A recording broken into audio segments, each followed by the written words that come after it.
Hello everyone, welcome to my channel. നമ്മുടെ Ramzan special ആയിട്ടുള്ള 30 days 30 recipe സീരീസിലെ 9ാമത്തെ വീഡിയോ ആണിത്.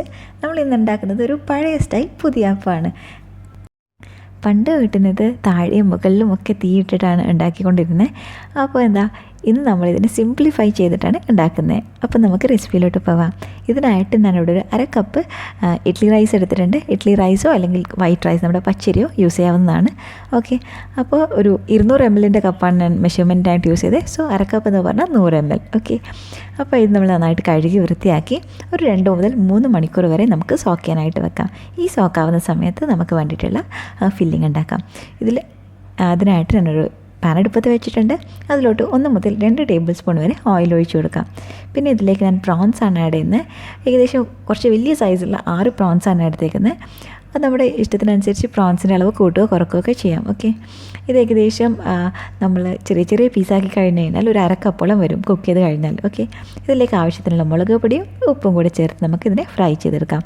ഏകദേശം ഒരു ലോ ഫ്ലെയിമിൽ 7 മിനിറ്റ്സോളം നമുക്കിത് കുക്ക് ചെയ്തെടുക്കേണ്ടതായിട്ടുണ്ട്. ഇത് പ്രോൺസ് വെച്ച് മാത്രമല്ല കക്ക ഇറച്ചിയോ അല്ലെങ്കിൽ നമ്മുടെ കല്ലുമ്മക്കായോ വെച്ച് ഉണ്ടാക്കിയാലും നല്ല ടേസ്റ്റാണ്.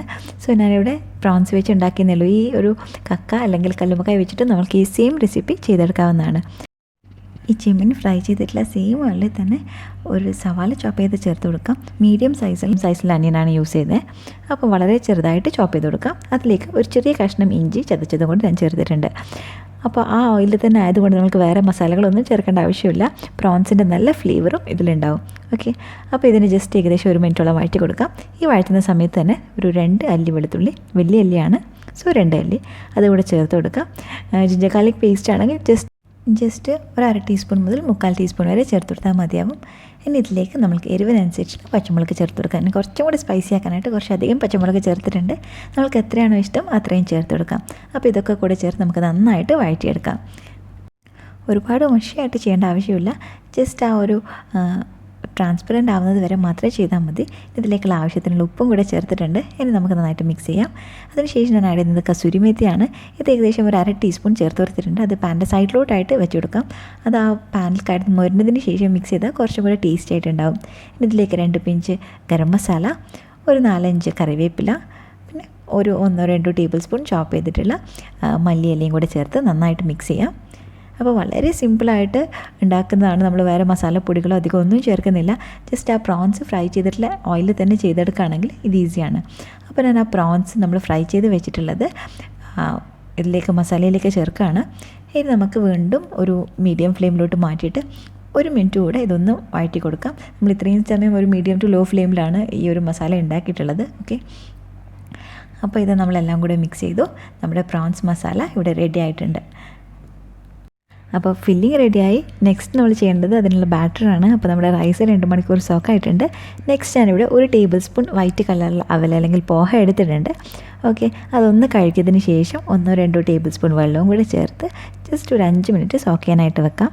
അതിനുശേഷം ഒരു വലിയ മിക്സിൻ്റെ ജാർ എടുത്തിട്ട് നമ്മൾ സോക്ക് ചെയ്തിട്ടുള്ള 2-3 മണിക്കൂർ സോക്ക് ചെയ്തിട്ടുള്ള വൈറ്റ് റൈസ് അല്ലെങ്കിൽ ഇഡ്ലി റൈസ് ചേർത്ത് കൊടുക്കാം. അതിനുശേഷം നമ്മൾ സോക്ക് ചെയ്തിട്ടുള്ള പോഹയും കൂടെ ഈ ഒരു മിക്സിഡ് ജാറിലിട്ട് തന്നെ ചേർത്ത് കൊടുക്കാം. അടുത്തതായിട്ട് ചേർക്കുന്നത് തേങ്ങ ചിരവിയതാണ്. ഒരു 3 ടേബിൾ സ്പൂൺ തേങ്ങ ചിരവിയതും കൂടി ചേർത്ത് കൊടുക്കാം. ഇനി ഇതിലേക്ക് ഞാൻ യൂസ് ചെയ്തിട്ടുള്ളത് 200 ml കപ്പാണ്. സോ 100 ml ആണ് നമ്മൾ റൈസ് എടുത്തിട്ടുള്ളത്. അപ്പോൾ ആ സെയിം കപ്പിൽ ഒരു 50 ml, അപ്പോൾ 1/4 കപ്പ്, ഒരു കപ്പിന് 1/4 കപ്പ് എന്നുള്ള രീതിയിലാണ് വെള്ളം ചേർത്തിട്ടുള്ളത്. ഓക്കെ, അപ്പോൾ അതും കൂടെ ചേർത്ത് ഞാൻ നന്നായിട്ട് അരച്ചെടുത്തിട്ടുണ്ട്. നിങ്ങൾ വീഡിയോയിൽ കാണുന്നത് പോലെ ഒരു റിബൺ കൺസിസ്റ്റൻസിയിലുമാണ് നമ്മൾ ഈ ഒരു മാവ് അരച്ചെടുക്കാനായിട്ട്. ഒത്തിരി തിക്കാവുകയും ചെയ്യരുത്, എന്നാൽ ഒത്തിരി ലൂസാവുകയും ചെയ്യരുത്. ഇത് നമുക്ക് മാറ്റി വെക്കാം. നെക്സ്റ്റ് ഞാനൊരു പാനിലോട്ട് ഒരു 2 മുതൽ 3 ടേബിൾ സ്പൂൺ വരെ വെളിച്ചെണ്ണ ഒഴിച്ചിട്ടുണ്ട്. അതിലേക്ക് ഒരു 2 ടേബിൾ സ്പൂൺ വളരെ ചെറുതായിട്ട് ചോപ്പ് ചെയ്തിട്ടുള്ള സവാള ചേർത്തിട്ടുണ്ട്. എന്നിട്ട് ഇതിൻ്റെ കളറൊന്ന് ചേഞ്ച് ആവുന്നത് വരെ നമുക്ക് വെയിറ്റ് ചെയ്യാം. അപ്പോൾ ഇതേ ഒരു കളർ എത്തുന്നത് വരെ നമ്മൾ വേണം വഴറ്റി കൊടുക്കാനായിട്ട്. ഇങ്ങനെ നമ്മൾ ഓയിലിൽ ഫ്രൈ ചെയ്യുന്ന സെയിം പാത്രത്തിൽ തന്നെ ചൂടോടുകൂടെ നമ്മുടെ ബാറ്റർ ഒഴിച്ച് അടുപ്പിൻ്റെ മുകളിൽ വെച്ച് ലോ ഫ്ലെയിമിൽ വെച്ച് നമുക്ക് കുക്ക് ചെയ്തെടുക്കാം. അല്ലെങ്കിൽ ഇതിൻ്റെ ഏറ്റവും സിമ്പിളായിട്ടുള്ള വേർഷനിൽ നമുക്ക് കുക്ക് ചെയ്യാം. അതിനായിട്ട് ഞാനൊരു മൈക്രോവേവ് സേഫ് ബോളിൽ ഞാൻ 2 ചെറിയ അപ്പങ്ങളായിട്ടാണ് ഉണ്ടാക്കുന്നത്. സോ അതിലേക്ക് ഞാൻ ഈ ഒരു ഉള്ളി നമ്മൾ ഫ്രൈ ചെയ്ത് വെച്ചതിൽ നിന്ന് പകുതി ഭാഗം ചേർത്തിട്ടുണ്ട്. അത് നമുക്ക് മാറ്റി വെക്കാം. പാത്രത്തിൻ്റെ സൈഡിലൊക്കെ ഓയിലാക്കാൻ വേണ്ടിയിട്ട് ശ്രദ്ധിക്കുക. അപ്പോൾ നമ്മൾ 2 അപ്പങ്ങളായിട്ടാണ് ഉണ്ടാക്കുന്നത്. അതുകൊണ്ട് തന്നെ നമ്മൾ അരിയുടെ ബാറ്ററിൽ നിന്നും പകുതി ഭാഗം ചേർത്തിട്ടുണ്ട്.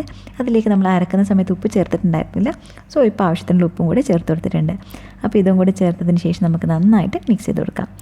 ഇനി നമ്മൾ ഇപ്പോൾ നിങ്ങൾ കാണാം ആ ഒരു അരിയുടെ ബാറ്ററിൻ്റെ കൺസിസ്റ്റൻസി എങ്ങനെയാണ് എന്നുള്ളത്.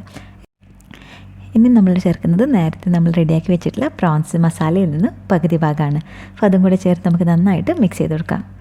അപ്പോൾ ആ ഒരു കളറൊക്കെ നന്നായിട്ട് ചേഞ്ചായി വരുന്നത് നിങ്ങൾ കാണാം. മുഴുവനായിട്ടും എല്ലാ സ്ഥലത്തും മസാലയും റൈസിൻ്റെ ബാറ്ററും കൂടെ മിക്സ് ആകുന്നവരെയാണ് നമ്മൾ മിക്സ് ചെയ്യാനായിട്ട്. അതിനുശേഷം നമ്മൾ ഓയിൽ തേച്ച് വെച്ചിട്ടുള്ള ആ പാത്രത്തിലോട്ട് മാറ്റാം. ഇതിന് ശേഷം നമ്മളിത് മൈക്രോവേവിൽ ഒരു 5 മുതൽ 6 മിനിറ്റ് വരെ കുക്ക് ചെയ്യാം. അപ്പോഴേക്കും നന്നായിട്ട് കുക്കായി വന്നിട്ടുണ്ട്. നിങ്ങൾക്കത് കാണാം.